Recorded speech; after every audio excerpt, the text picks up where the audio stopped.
सवाल यह है कि बीजेपी ये कह रही है कि अगर ऐसा होता है और जेनजी एक्टिव होती है, वहां पर नेपाल में हैशटैग नेपो किड्स यानी जो ऐशो आराम नेताओं के मंत्रियों के बच्चों को मिल रहा था, उसके खिलाफ जनता सड़कों पर उतरी थी, भ्रष्टाचार के मुद्दे पर सड़कों पर उतरी थी। वो कह रहे हैं कि आप ही के घरों पर पहुंच जाएंगे वो आग लगाने।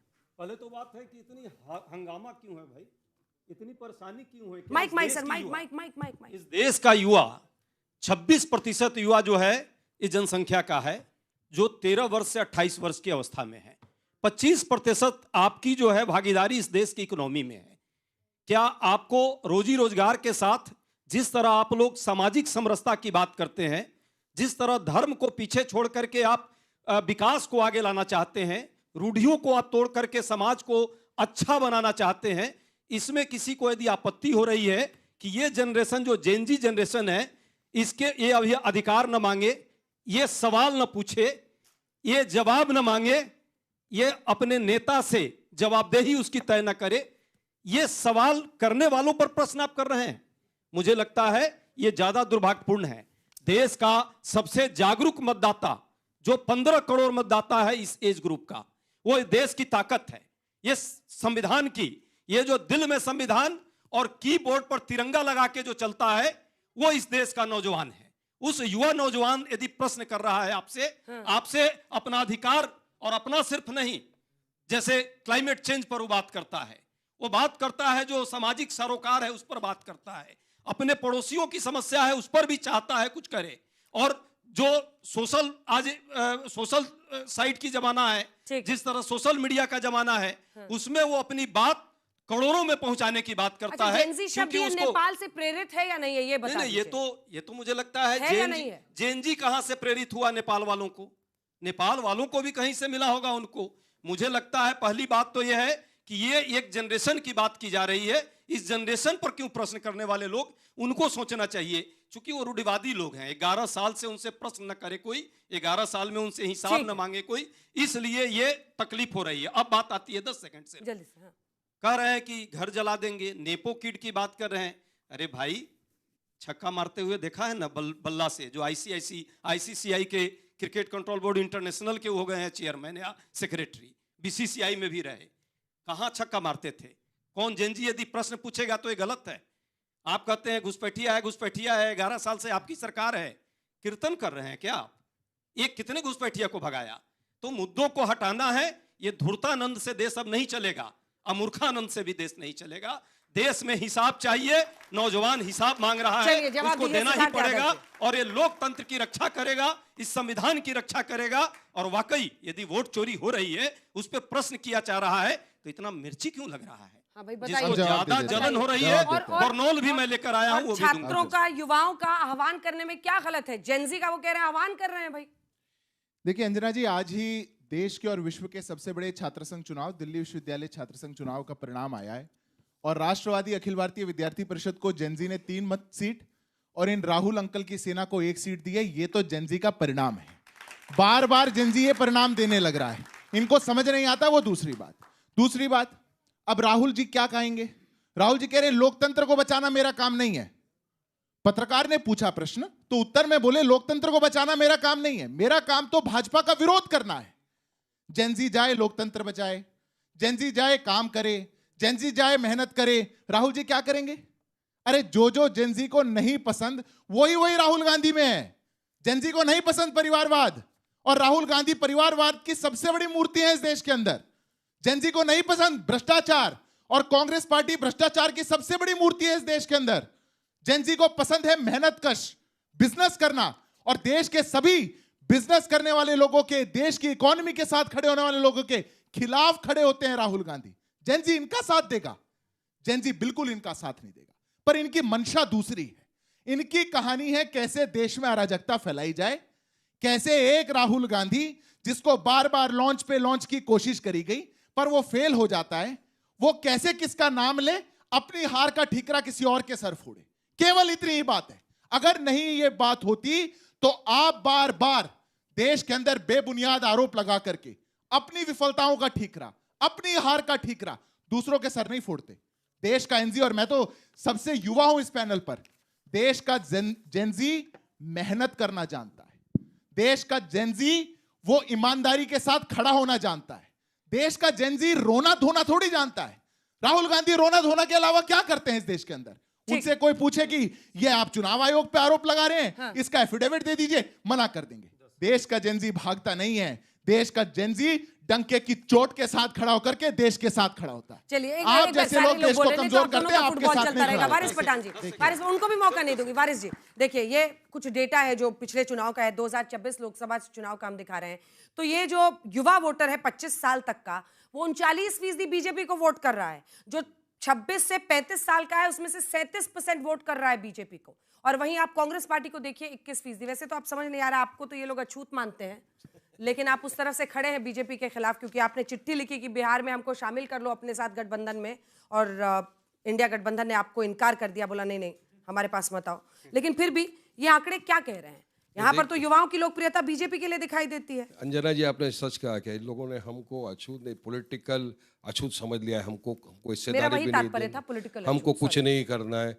ये हमने इनको लेटर लिखे तब भी इनके कान में जू नहीं रेंगती। हमने इनके घर गए, तेजस्वी के ढोल बाजा बजाया उनके घर के सामने, बोला तेजस्वी या लालू अपने कानों को खोल, नहीं तो तेरा खुल जाएगा MY समीकरण का पोल। निवेदन दिया, मगर कुछ नहीं। तो अब देखना, यकीन मानिए हम लोग लड़ेंगे पूरी ताकत के साथ, और इंशाल्लाह इस मरतबा हमको यकीन है कि पिछली मरतबा 19 लड़े थे, 5 जीते थे। इस मरतबा 100 की तैयारी है। 4 का 24 नहीं, 4 का 40 लेके आएंगे हम लोग RJD के साथ और इनके साथ। बी टीम है इनकी। नहीं नहीं, बी टीम कौन है वो तो सब देख रहे हैं। कभी तो कांग्रेस ने सपोर्ट किया, समाजवादी ने तो सपोर्ट कर दिया महाराष्ट्र में इनको। आदित्य ठाकरे ने बोला महाविकास आघाड़ी के जब ये गठबंधन में थे अभी MLA इलेक्शन में, और बोला कि समाजवादी ने, जेनजी की भाषा मतलब समाजवादी ने सपोर्ट किया राहुल गांधी ने। ठीक है, अच्छा है, गलत है? देखिए, हमारा देश कॉन्स्टिट्यूशन को मानता है, सबसे बड़ा डेमोक्रेसी है, और यहाँ का युवा जो हमारे देश का, भारत का है, वो हमारे देश की आन बान शान। अभी आपने बताया इतने परसेंटेज युवा हमारे देश के हैं, तो लेकिन युवाओं को अधिकार है एम्प्लॉयमेंट का, युवाओं को अधिकार है। अगर सरकार की किसी नीति से वो नाखुश है तो जाके सरकार प्रदर्शन कर सकते हैं। मगर यहाँ एक चीज और भी देखी, सरकार ने यह कि युवा के ऊपर लाठी चला दी ना, ABVP तो इन्हीं का एक वो संगठन का वो था हिस्सा, उसके ऊपर भी लाठी चला दी।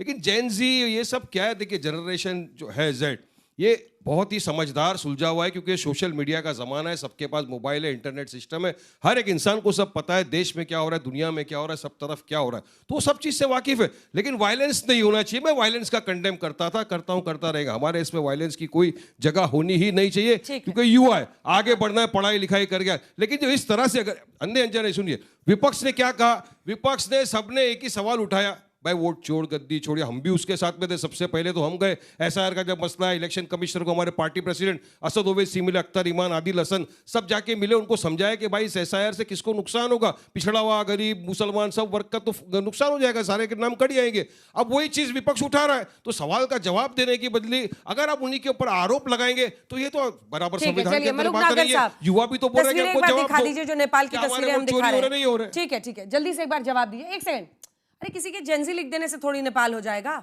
और वहां पर जो युवा उतरे, उन्होंने भ्रष्टाचार के खिलाफ मुहिम जरूर शुरुआत की, लेकिन बाद में उन्हीं का दावा है कि जेनजी के साथ कई अन्य लोग भी जुड़ गए और उन्होंने राष्ट्रीय संपत्ति को नुकसान पहुंचाया। किसी के एक शब्द लिख देने से थोड़ी अराजकता हिंदुस्तान में आ जाएगा। यहाँ की ताकत कुछ और है, किसी नेता से नहीं है, वो जनता से। ये श्रीलंका को देखते हैं, नेपाल को देखते हैं, पाकिस्तान को देखते हैं, सैम साहब वहां US से, पिथरोदा अपने घर बताते हैं। ये चाइना को क्यों नहीं देखते हैं, जहां की इकोनॉमी सही है? 2004 से 2014 में मनमोहन सिंह ने कहा 2040 में हम देश की इकोनॉमी चौथी करेंगे, हमने 25 में कर दी है। जब देश तरक्की कर रहा है, देश का नौजवान खुश है, आंकड़े देखो कि वो लगातार NDA को वोट दे रहे हैं, और ये माना हार गए, माना टूट गए, माना चूर चूर हो गए, माना हिम्मत टूट गई। देश संसद से निकल के बाहर कहते हैं देश की इकोनॉमी डेड, अपनी इकोनॉमी 60 साल की को भी डेड कर देते हैं। पाकिस्तान से प्रश्न ऐसे पूछते हैं जो पाकिस्तान के फेवर में जाए। ये मोदी की खिलाफत, NDA की खिलाफत करते करते यहां तक पहुंच गए कि देश की खिलाफत करने लगे, देश में आग लगवाना चाहते हैं, देश में जो नेपाल में हुआ वो चाहते हैं। पूरा देश देख रहा है, देश के नौजवान देख रहे हैं। आने वाले समय में इनकी स्थिति इससे भी बुरी हो जाएगी। जो आज है। अंदर एक बात मुझे कहनी है जो बहुत ज्वलंत है, SIR पे कहते हैं संसद बुलाओ, संसद चर्चा कराओ, चर्चा कराओ। अब चुनाव आयोग की जो वोट चोरी बातें कहते हैं बीजेपी या NDA के लोग क्यों जवाब दे रहे हैं। अरे बिल्कुल ठीक बात है, हमें जवाब नहीं देना चाहिए। हम ये भी चाहते हैं चुनाव आयोग में पारदर्शिता है और चुनाव आयोग अपने आप जवाब दे।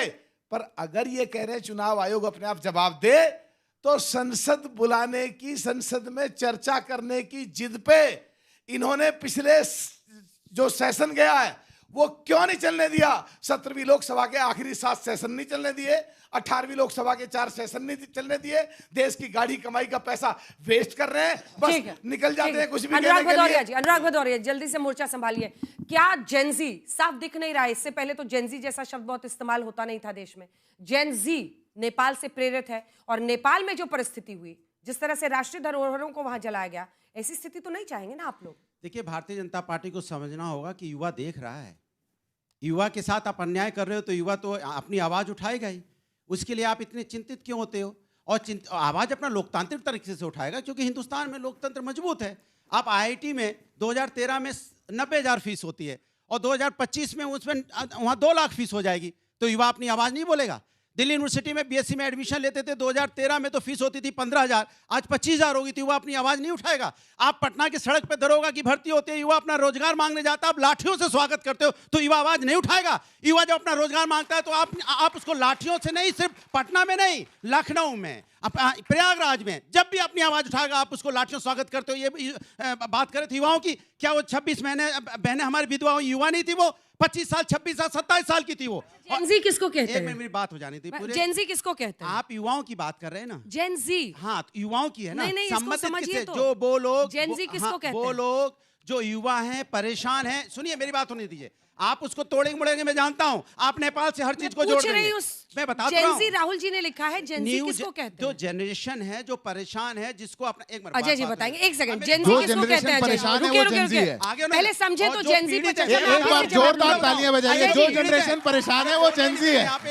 Are you promise? आपको जेनजी नहीं पता? जेनजी पे बोल रहा हूँ, जेनजी पे। नहीं, जेनजी किसको कहते हैं? हाँ, मैं बोल रहा हूँ, वो पीड़ित लोग नई जनरेशन में जिन्हें मौका नहीं मिल रहा है, जिन्हें मौका नहीं मिल रहा है, जो लोग उनके अधिकार को छीन रहे हैं। समाजवादी पार्टी जेनजी किसको कहते हैं? उसको जेनजी हो गया। राहुल गांधी जो नेपाल से चर्चा से 2010 की जो पैदा उसके साथ खड़े हो तो है वो 1997 से 1996 से 2001। मेरी बात हो जाने दो भाई। राहुल गांधी जी की समर्थन करते हो आग लगवाने के बोले लिए। राहुल गांधी नेपाल जैसा करना चाहते हैं। अरे काय चिल्ला रहे हो जनरेटर? नागर जी,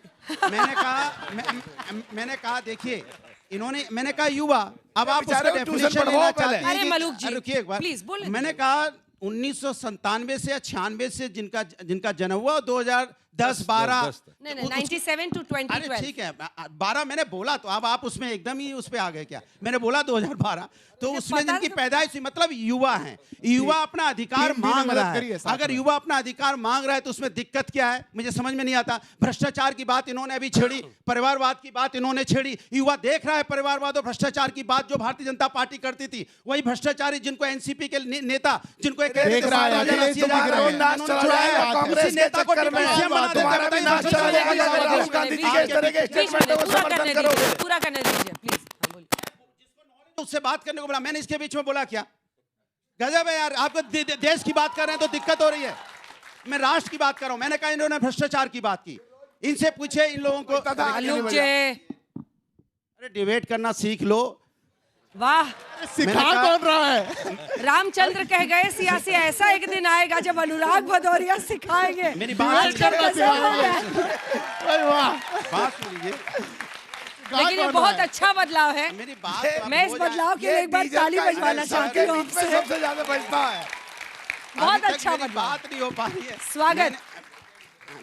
मैंने बोला इस देश के अंदर में जब युवा परेशान है, आप देखो इंडेक्स कहां पहुंच गया, हैप्पी इंडेक्स 147 से 118 पे हम, 147 में 118।